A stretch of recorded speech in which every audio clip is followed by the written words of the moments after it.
was super funny because I learned so much, and I got invited to a lot of places that I would never been invited before. And I learned to associate with people who were flipping properties, and I was like, I want to learn. So my first flip, I ended up paying off my entire student loan. Welcome to the Student Loan Podcast. Here, you'll find practical advice on tackling student loan debt, paying down your higher education expenses, and inspiring stories about paying off student loans. We're your hosts, Daphne Vanessa and Shamil Rodriguez. Please rate, review, and subscribe to the Student Loan Podcast by visiting the Student Loan Podcast on Apple Podcasts or wherever you find your podcasts. This is not professional advice, and we speak from our own personal views and opinions. The Student Loan Podcast is brought to you by Start New, where you can serve your community and get rewarded with tuition and student loan payments. To check out if Start New is on your campus, visit startnew.com. Welcome, everyone, to another edition of the Student Loan Podcast. Today, we have an incredibly special guest. We have none other than Ms. Jeniffer Hammond, who is here to share with us a really inspiring story. And I hope that you guys are enlightened by how far she's come, all of the things that she's done, and so that you can put that into your lives. So without further ado, Jeniffer, please introduce yourself. Yay! But as you know, I'm known for my yay, and I'm known for celebrating everything from the big wins in life to the tiny little ones, which I call the micro yays, because we all need to celebrate the little things that we have done right. And sometimes that's all it is. Sometimes we get some challenges in life. And I came from a really tough childhood. And, you know, my mother was, she was one of those people who unfortunately really discouraged me from going to college. And she just said that I was too dumb. She said I would never make it in college. And Wow. She was an alcoholic and a drug addict. So it wasn't like, she just wasn't always in her best mind. She wasn't her best version of herself. And she was a really interesting tortured artist. Unfortunately, she died of cancer years ago, but it was an interesting one because then when I finally got a scholarship for my first 2 years of college. And then I was like, wow, that was way more than I ever thought I was going to have. And then I got a scholarship for my bachelor's degree. And I was like, no way. And then of course I had gone from Key West, and then I moved to this little town called Pensacola, Florida, to the University of West Florida. And I realized, even though you'd think that the difference would make such a big difference, but boy, it made a huge difference in trying to balance all the other expenses that I had never had to balance as much. And I think even just because I was mostly waiting tables and I worked 3 different jobs while I was in college. I worked for a law firm during the day, and then I had a student job, and then I waited tables at night. So I had 3 jobs, and I racked up student loans. Because of course, then they said they would give me a partial scholarship for my master's. So I stayed and I went on for my master's, as you know. And so I have a master's in public administration. And then, like many people, I got the job I thought was the job of a lifetime. And I got asked to work for a congressman on Capitol Hill. We won't go into all of the details, although if you look it up, there are some newspaper headlines that people won't forget. My congressman got in a bit of trouble, and it discouraged me from wanting to be in politics or, quite frankly, in government. And I remember I was so sad. I remember walking across the street from where I was working for the House of Representatives, and I went to the Library of Congress. Library of Congress actually has a couple buildings. Most people don't know that, but I went into the reading room, which is this gorgeous building, and this room that has this gold dome on it. It was amazing. And there's beautiful librarian in there. And she said, how can I help you? And I said, well, I have a master's degree now, and I don't want to work in that field. And I have a bunch of student loans, and I don't know what I'm going to do. And I think I probably looked like I was on the verge of tears. And she said, well, we have a whole room of all sorts of careers. You can just pick a new one. I love it. So inspirational, so positive, right? As you're in this huge pivot. I'm like, I don't know what I'm going to do. I think this is all terrible. I think my whole world is falling apart and falling down on top of me. I felt so devastated.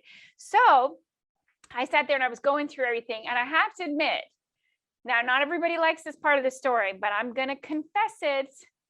I did get to circus clown and thought, wow, is there really a job where you can get paid to be a circus clown? Of course, ironically, I had a fiance who was working in the White House. He did not find that funny in the least. But I thought it was great because it made me think outside the box where I never thought. All I had thought about was I had spent all this money and time getting this, an associate's degree, then a bachelor's degree, then a master's degree. And now I've got all this debt and I got to figure out how to pay it off. And I'm realizing that the government jobs aren't really I'm going to spend the rest of my life paying off this student loan debt. And I don't know what I'm going to do. And so finally I got down to R and I saw real estate and I was like, oh, I've always wanted to be a real estate investor. And I thought, well, that's a way I could pay it off. I think I can do this. So I went ahead and I started learning a little bit about real estate. And then I found out, and you got to remember now I've been in real estate 25 years. So 25 years ago, a young 20-something-year-old woman, they were not very friendly or willing to teach me. So I decided the only way to kind of sneak in the side door, if not the back door of real estate investing, was to become a licensed real estate agent, because at least then I would learn all the terms and I would learn what I needed, some of the basics at least. And it was super funny because I learned so much. And I got invited to a lot of places that I would never been invited before. And I learned to associate with people who were flipping properties. And I was like, I want to learn. So my first flip, I ended up paying off my entire student loan. And it was hilarious. It was amazing because for me, and this is again 25 years ago, it was almost $40,000. It was like 37,000. It was a lot of money. And again, back then with that, everything, of course, it's different 25 years later, but it was probably what I would say. I don't know if I could do the inflation math, but it was like having a $300,000 loan now. That was what it cost to buy a 1-bedroom apartment in Washington, D.C. then. What? You can buy it now, but that would give you the equivalent. So I had in debt the amount it would cost you to buy your first property. And I remember thinking, oh my gosh, how am I ever going to buy a property? Here I am, a licensed real estate agent, and I can't afford to buy a property because I've got so much student loan debt. So now I'm in an industry where I'm not practicing what I preach. So for me, that was my number one thing, is how do I pay off this student loan debt so that I can actually buy a property and, do what I'm saying. I'm a salesperson, which I hated that term. And I was like, I just want to be an advisor for people. Anyway, long story short, I am so grateful that I discovered real estate and that I discovered real estate investing specifically. And now I love it. Now I love education. I love teaching about media and how you can leverage media to understand and to educate people, because so many of us, we didn't get the full education, especially not about financial literacy. I agree. Completely agree. So that was, so inspirational. There are so many ways we can go. I want to start at the beginning, just on mindset, because you had to have a really strong mindset to get through some of the things you got through when you were younger, and then to pivot when you've invested all of that money in a degree and you've gotten on the hill, which for so many people is you've made it, right? Yep. Talk to us about mindset, the evolution of your mindset, how you kept it sharp, how you kept going despite all of the struggles that you faced.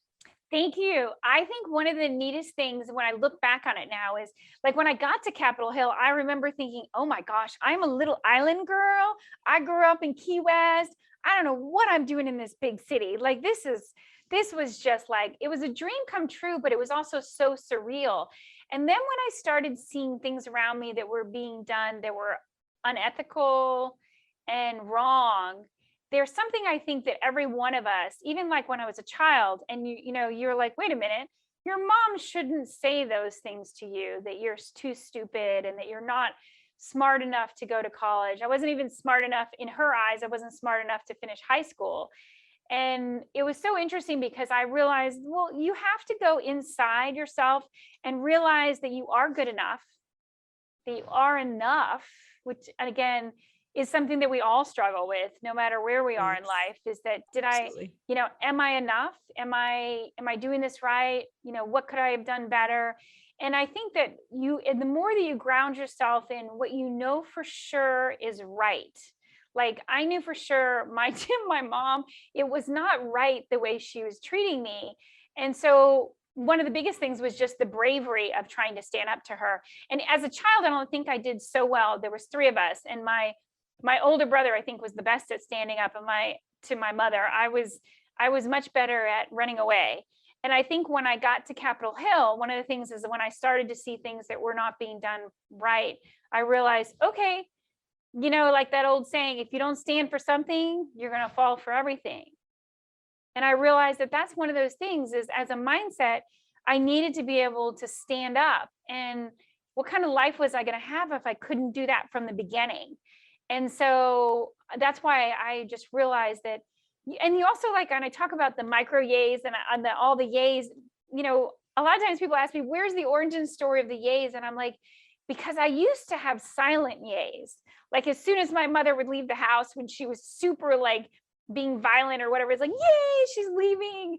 Oh my gosh, you're like, and then it was so funny because you learn to find the silver lining in things when it doesn't seem like it. It's just like if you've been in a really, really nasty storm and all of a sudden you look up and you see like a double rainbow or something, you're like, whoa. Yeah. If it wasn't for that storm, you wouldn't have that incredible rainbow. And so there is beauty and there is something to be learned in every bit of every challenge that we ever face. And part of it is just trying to see if you can find your yay, whatever that little micro yay is, or if it's a big yay, then really celebrate and throw your arms in the air and just go for it with your yay. But I think one of the things is like, walking across the street and feeling so defeated as I was walking into the Library of Congress. And then that librarian, she was just like so excited. Look, I have so many options for you as we're looking around this big, beautiful room and this gold dome. And I was like, really? I mean, because I felt completely closed in and helpless and just, boxed in financially, not having, I have no parents. One, they don't feel like there's any way, shape, or form. I have no parents that are going to help me get out of this financial hole. Oh my gosh. And my mother would have loved for me to have called her at that time so she could revel in the fact that I was so stupid that I had taken out student loans, and I think about it, we don't really necessarily get a lot of financial advice when we're signing all the documents for our student loans. True story. Oh dear, how are we going to pay this back? What is our plan? Even if we had some options, but they were just so easy, like here, sign right here, and then handing you a check. And you were like, okay. And of course, I'm sure you guys don't get a check now, but it was so funny. You're like this massive check you hold in your hands and like, what? You're going to give me this check? Okay.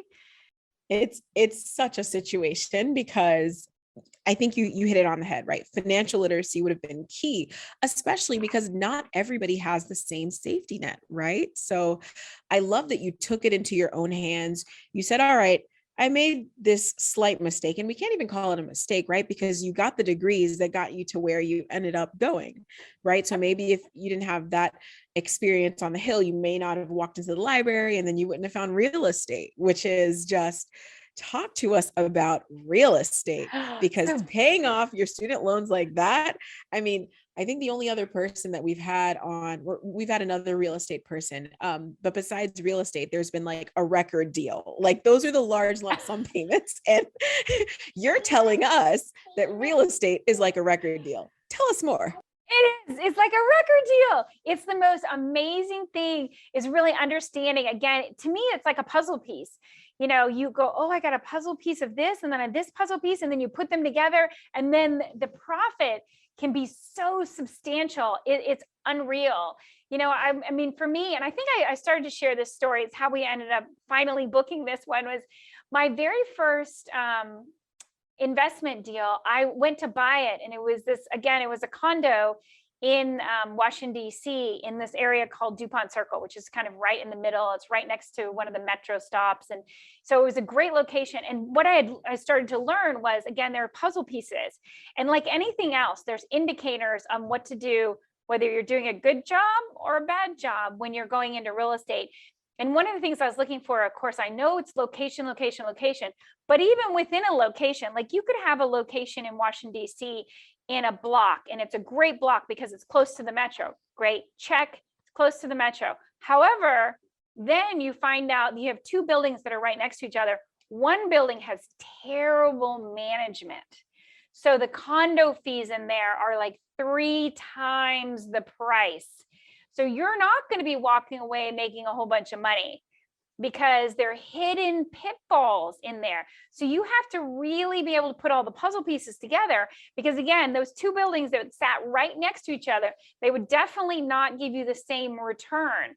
And I remember that I also learned one of the things that I think, if there was a piece of advice for people who are getting into real estate and thinking, well, should I do this or should I not? First of all, again, you should create your yay team, as I call it. Everyone on your team makes you go, yay, in some way. Yes. Every day. You're going to say yay every day.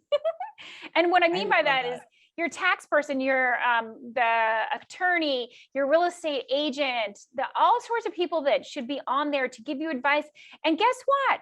They're not all going to agree. And they're not all going to give you the same advice. And that's where you become the queen. You become the person who gets to pick and choose on what advice of that you're going to agree with. And you're going to figure out whether that's true for you.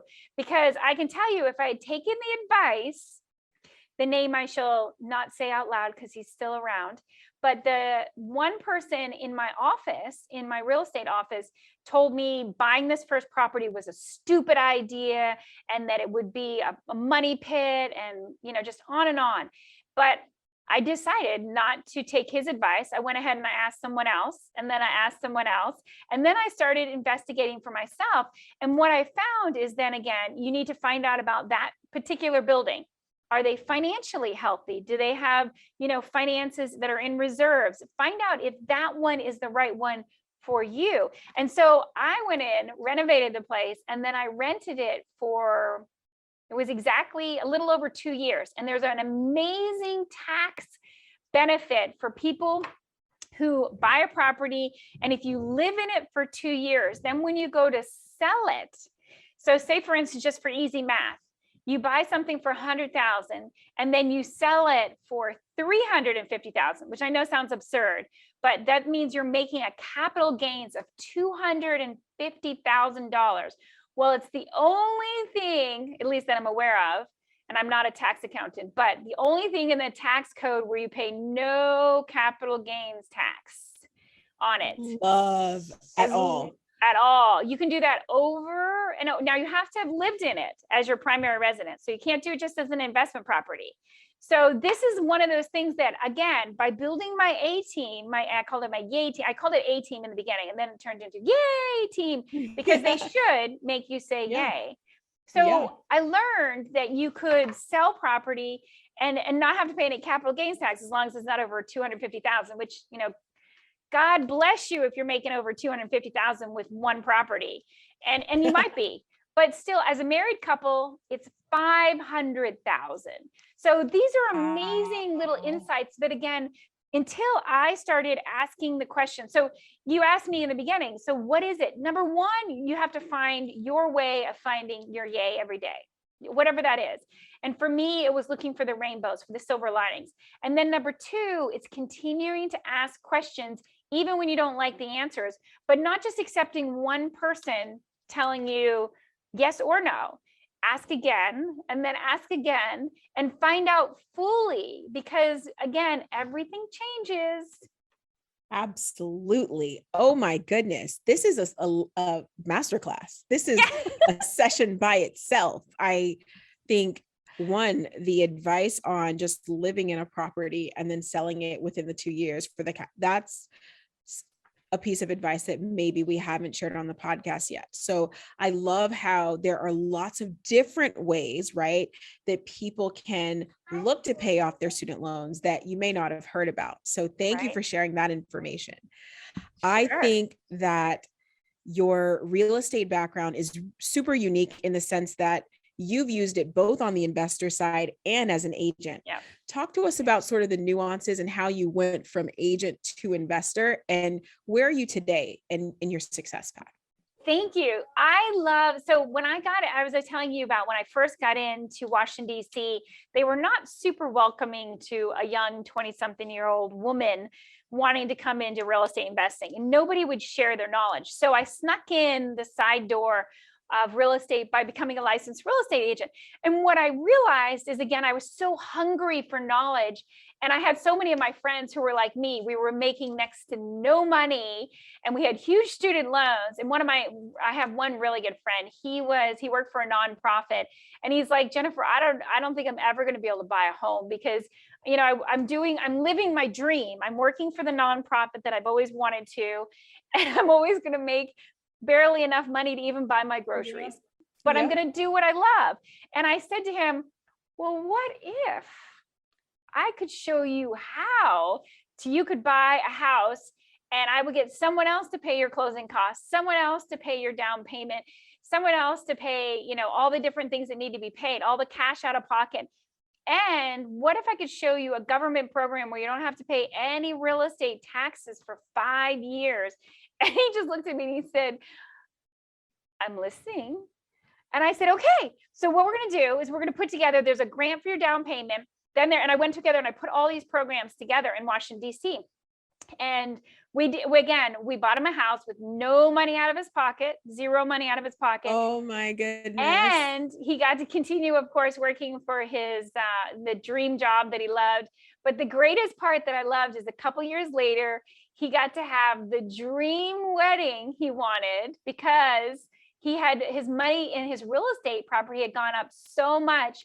And he got to go on a mission to Africa he'd always wanted to go on, again, because his real estate had gone up so much. He had so much equity in the real estate, and he paid off his student loans. And so, oh my goodness, he just sent me so many clients, which, again, as you can probably tell, gets me so excited because I love helping someone who wanted, all of those things don't come easy. You've got to apply to the state programs, the city programs, the grants, all of that. You have to do the homework. But if you're willing to do the homework, to me, what a fun thing, because now with one real estate transaction, just as a real estate agent, I have now changed his whole financial life for the rest of his life with this one thing, with just this one house. And it was something he was already doing. He was already paying, a rent. So you're either going to pay rent to your your landlord, or you're going to pay your rent or your mortgage payment to the bank. So who do you want to invest in? Yourself or your landlord? Who would you like to build wealth? Wow. I've heard this argument a lot, but I think the way that you explained it today is probably the most compelling, because you've explained it as investing in yourself. You've showed us how we can use the no capital gains tax to literally pay off our student loans, pay for somebody's wedding, pay for change the financial trajectory, like you said. I'm inspired. I think that people need to know where to get in contact with you so that they can learn more, because I know there is so much more that we didn't even touch on. We didn't have time to touch on. I know. I just realized, oh my gosh, we ran out of time. So I know. So where are people going to find you? So, and I still teach classes, everything from the first time, even as 25 years in the business, I still love teaching first-time home buyers. And I love teaching brand new first-time real estate investors. Those are my two I just absolutely love. And I have those classes online for people wherever they are, they can do it. So you can just go to my website, Jeniffer J, Hammond.com. So JenifferJHammond.com. And then all the classes are up there. Plus my podcast is up there, which I can't wait. I love having you as a guest and can't wait to have you on again. So feel free to go there, get anything you have. And I would love, meet me up on the social media, because Facebook, we do lots of Facebook lives and Instagram lives, always doing the upgrades on, like right now, there's a new thing out about credit and what they're doing with our credit scores because of the pandemic. And there's a new thing called the resiliency score, which is some people are going to use as part of your FICO. Some things, some companies won't use it, but some will. And it's really important to get that kind of stuff. So anyway, so we do those Facebook lives every week so that people can get the information they need. I think it's so important, and I want everyone to be empowered. So thank you so much for letting me share my story and my passion for helping others become financially free and don't have those handcuffs, but go to college, enjoy the education, just break free from those golden handcuffs. Yes, inspirational. Thank you so much, Jeniffer. We loved having you on the Student Loan Podcast. For more episode, everyone, listen to this and write it down. For more information about this episode 68, please go to thestudentloanpodcast.com/episode 68, where you will hear all about Jeniffer's story. And of course, in the show notes, we got you all those links that she mentioned. We're going to have them for you. Thank you so much, everyone.